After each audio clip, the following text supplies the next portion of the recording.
चला तर बनवूया लज्जतदार काजूची करी. तर त्यासाठी तुम्हाला लागणार आहे भिजत घातलेले काजू अर्धा तास भिजत घालायचे आहे. टमाटे, वेलदोडे, लसूण आणि मिरची याची पेस्ट.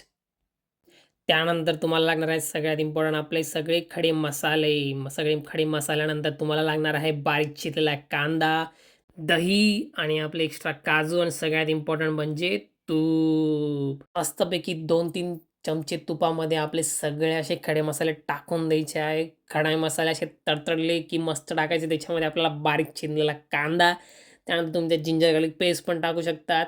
त्यानंतर तुम्हाला मस्तपैकी असे परतवायचे जोपर्यंत तो कांदा लालसर होत नाही. तो झाला की त्यात टाकायचे तुम्हाला आपली प्युरी. प्युरी थोडीशी परतवायची. त्यात टाकायचे आपले सगळे मसाले लाल, काळा, हळद, धनिया पावडर जे असेल ते फेकून मारायचे. मस्तपैकी मसाले परतवायचे जोपर्यंत त्याला तेल सुटत नाही. तेल सुटल्या-सुटल्या त्यात टाकायचे तुम्हाला दही. मस्तपैकी एकजीव करून द्या आणि थोडा वेळ पकू द्या. जोपर्यंत ही पकतंय तोपर्यंत साईडला एका छोट्याशा कढईमध्ये तूप टाका आणि त्याच्यामध्ये आपले एक्स्ट्रा असलेले काजू टाका. मस्तपैकी त्याला फ्राय करून घ्या जोपर्यंत ते ब्राउनिश होत नाही. काळजी घ्या नाहीतर काळे कराल तर खूप घाण लागतील. ब्राउनिश झाल्या-झाल्या त्यांना बाजूला काढून घ्या. असं त्या कढईला सगळं सामान त्या भाजीत ओतून द्यायचं आहे. कारण की तूप खूप महाग आहे, वाया जाऊ द्यायचं नाही.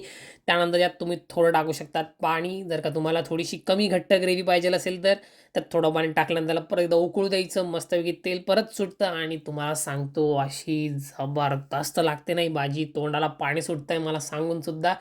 पण एक नंबर. तुम्ही हिला पोळीसोबतच खा, भातासोबत एवढी छान लागत नाही.